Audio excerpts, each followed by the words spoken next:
Well, let me give you a word of advice. Always bet on black.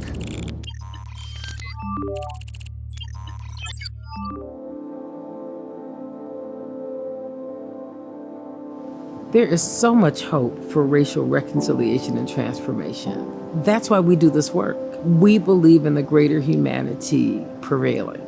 What's been missing is the path, the on-ramp to get there. So the foundation is doing the work of healing, and part of it is about going deep into communities to foster racial healing using the tools of courageous conversation. There was data released to the public in our school community that showed a disparity in the test scores or overall academic achievement in Black students and white students overall.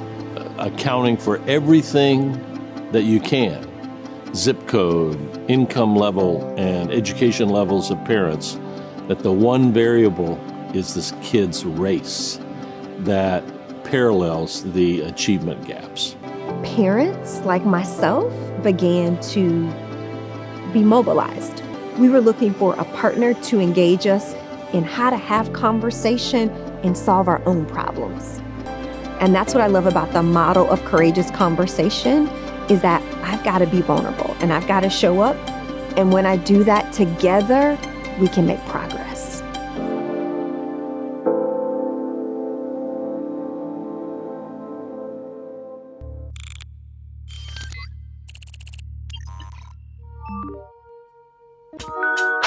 Hi, I'm Rinku Sen. I'm the Executive Director of Race Forward and the publisher of Color Lines. Race Forward is a national multiracial organization that has been generating the awareness, solutions, and leadership required to achieve racial justice for more than 30 years. Whether it's through our groundbreaking research, our daily news site Color Lines, our tools and trainings, or our multi-generational conference Facing Race, we explicitly focus on systemic racism in order to move the country's conversation on race forward.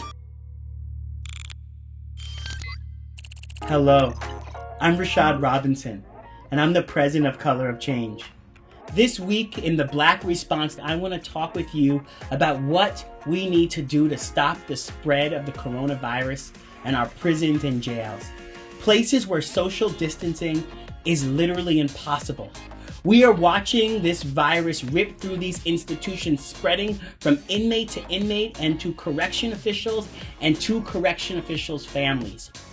Governors and prosecutors have a responsibility to begin to decarcerate and to find meaningful ways to stop the spread of this disease as soon as possible.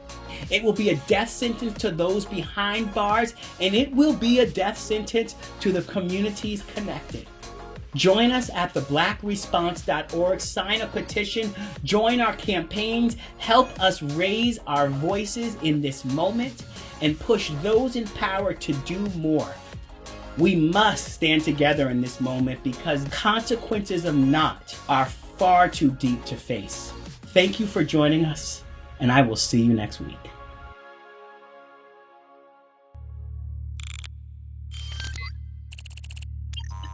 Politicians never saved us. It is us who are going to liberate us.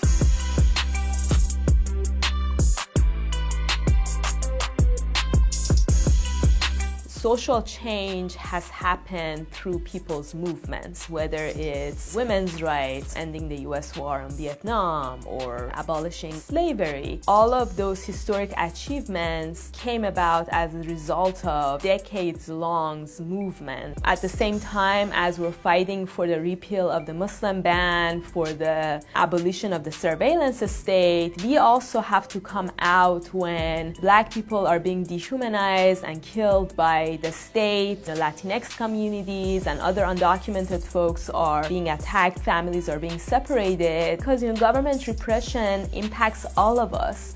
And if you allow the state to oppress one community, that's gonna come back and haunt you.